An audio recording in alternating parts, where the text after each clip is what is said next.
Allah is calling you. Allah is calling you.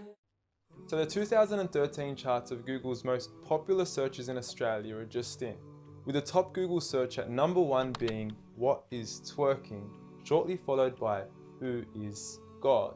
Now, on saying this, I don't think you have to be a genius to figure out which of the two questions is more important to be asking Google. I mean, one could potentially explain the reality of our existence, while the other would potentially leave us scarred for the remainder of our existence. And look, I know there's a lot of skepticism surrounding this issue, and quite frankly, I don't blame you.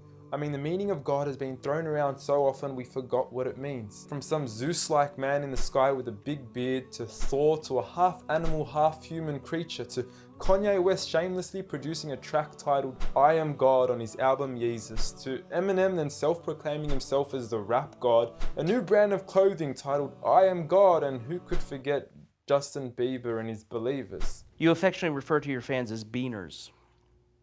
No, believers. And now I understand that most of this may be exaggerated, and many of these examples are mere semantics and plays on words that are probably being taken out of context, as let's face it, nobody actually believes in Bieber, and I highly doubt that Kanye West considers himself a god.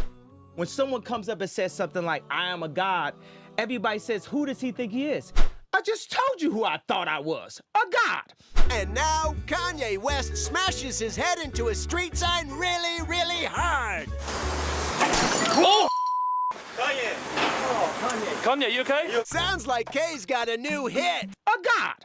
That's who I think I am. Kanye! Oh, Kanye. Kanye, you okay? So with all these misconstrued definitions of God, the least I could do is help clear the water and help us finally find out who is God. Well, to begin, let's start with the things that we all agree on. First and foremost, we're here. We just began and we exist. And like all things that begin to exist, they require a cause. Things don't just come out of nothing, and although at times we sometimes wish they would, they don't. If I told you that this glass sprang into existence, this glass made itself, you said Muhammad Ali's crazy. So in saying that, knowing the cause of us is crucial to understanding who God is. Although we are able to explain that we did have a beginning, as many leading cosmologists have affirmed, we are still left unanswered as to what was the cause of our beginning. And before you lash out saying, "Oh, but we can't see what happened before we began," or "you can't prove there was a creator," we say quite openly, neither can you disprove a creator. And by observing the reality of our world and our existence, its order, its structure, and the systems, I see no reason not to believe in a creator. But then one may ask, where did this creator come from? What was the cause of him? And it will go on forever and ever, which would most probably lead to us never have ever been created. So for God to exist, he must exist without a beginning, therefore not requiring a cause, making him eternal. He should also be transcendent from his creation and not bound by any of the realms he had created, whether it is time, space, or matter. For instance, when Steve Jobs makes an iPhone, he doesn't become the iPhone, he is separate. And of course, we could also argue that he is one. This makes the most sense, and it would also avoid any potential conflict between two disputing all-powerful gods with conflicting interests. But we still don't know which God is he. Are you Zeus? Are you Thor? Are you Yahweh? Well, if you agree with everything I've said up until now, you will realize that each of these gods don't fit into our established criteria of who God is. They are all created beings, they are not eternal, they have not created anything, they are dependent, and they require sleep, rest, oxygen, and food. So who is the one and only true God? I present to you a God who is one and only, eternal, exists without a beginning, who was uncreated, requiring no cause for himself, yet being the absolute cause and creator of everything else. Allah. A simple definition of God that is logical and rational. There is nothing like him, no man, no creature, nothing imaginable. He is the one who is perfect, although I don't like using the word perfect because our understanding of perfection would never encompass his true essence. He is in control of everything, whereby nothing can harm us unless he wills it. He is the all-knowing, the all-hearing, and unlike our friend Kanye, he is the all-seeing.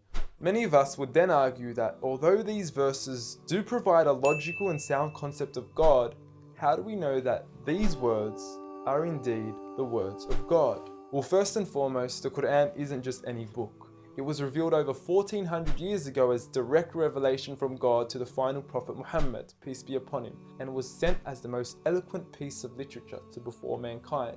Revealed at a time where poetry was rife and to a population housing the best of poets, only to leave them speechless and at a loss for words. Now, what is important to note is that the Quran doesn't fit in any of the known classes of poetry nor prose. Rather, it is a fusion of both that even to this day shape the hearts of Muslims and non-Muslims alike.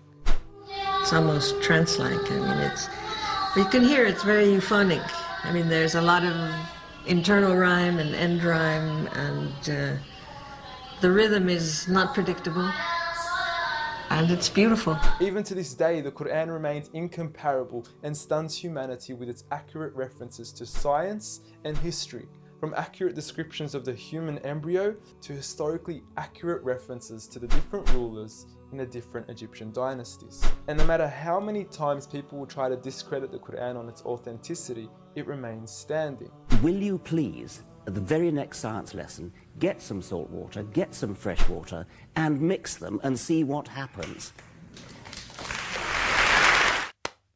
The Quran says 2 seas, not 2 cups of water. And to those that doubt it is from God, the challenge is simple. Bring forth something that can compare. And now, although this challenge has been attempted multiple times throughout the past, history has witnessed that no man has been able to rival the Quran. But does this challenge still apply today? Well, we could surely put it to the test, and who better to choose than the self-proclaimed rap god. Call yourself the rap god. Eminem, dubbed the best of his time, being incomparable with anyone in his league. The last thing the world needs is another me. Now, if we compare the works of Allah with the works of Eminem, we are left with this. Slickety gibbity hippity hip hop, rappity rap, pack and a mac in the back of the act, pack, back, rap, yak, yakety yak, yak. At the exact same time, I attempt his lyrical acrobat stunts. Look, content-wise, I don't know. However, we can't deny that lyrically he is impressive. He has rhythm, rhyme, style, alliteration, and assonance. A short video online even indicates that in one of his songs he almost made every second to third word rhyme. But how does he compare with the Quran's smallest chapter of 3 verses, Surah Al-Kawthar? Now, in just 10 words, Allah is able to use over 30 linguistic and rhetorical devices, including emphasis, multiple meaning, grammatical shift, word order and arrangement, ellipsis, conceptual relatedness, intensification, choice of words, repetition, intimacy, exaggeration, and prophecy, along with many, many more. What's also important to note is that the linguistic devices in the Quran aren't just thrown about randomly. For instance, Allah would use palindromes strategically to describe the terms glorify your Lord and the orbiting of planets, as though both processes are occurring continuously, non-stop, one after the other. The shortest chapter in the Quran also contains a rhetorical device that no one can compete against nor replicate: prophecy. At the end of the first verse, Allah promises Muhammad, peace be upon him, that he would be given abundant good at a time when he was at one of the lowest points of his life, with a small amount of followers and low social status. He had even just lost his son, and his enemies were taunting him with cut-off lineage and progeny, yet Allah was promising him abundant good at this time. Such was the prophecy of the Quran, and we certainly indeed see its fulfillment today, with the Quran being the most recited, memorized and practiced book across the entire world, with over 1.6 billion followers today from all walks of life.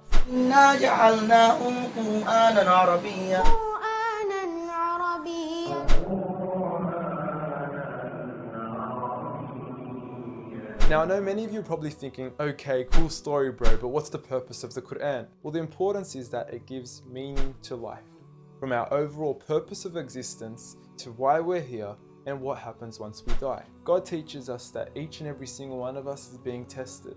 We weren't created for mere play, we were created with a purpose, and that is to be obedient to God and His rules. Those who believe, there is reward, and those that don't and are arrogant, there is a punishment. And look, I apologize for trying to squeeze all this into one small video, but I've given you everything you need to know who God is and why we are here. So read.